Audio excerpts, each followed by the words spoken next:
সুরাজ,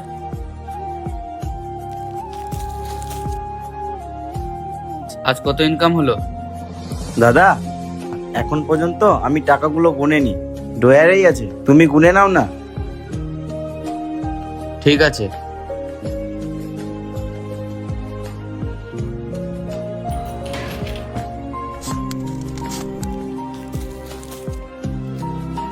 সুরাজ, আজ মাত্র 3,000 টাকা কেন?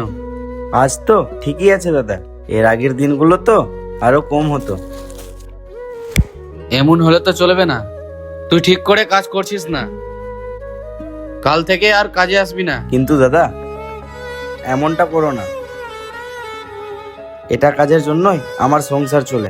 ওগুলো আমি কিছু শুনবো না, এখনই দোকান থেকে বেরা।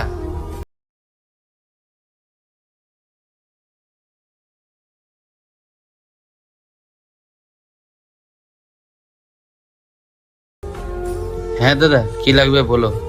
দাদা, সুরজ নেই? সুরাজ তো নেই, তোমার কি লাগবে বলো, আমি দিচ্ছি। থাক, আমি পরে আসছি।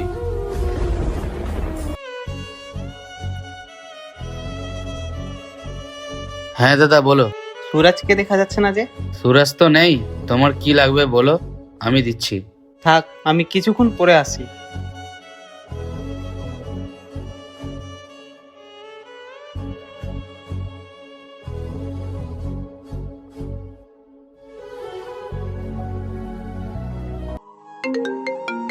কি, দাদা ফোন করছে যে?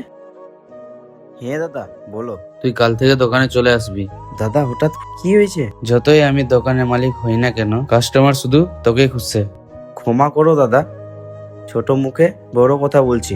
ব্যবসা যেই হোক না কেন, কর্মচারীর উপর নির্ভর করে, মালিক থেকে না। ঠিক আছে দাদা, আমি এখনই আসছি।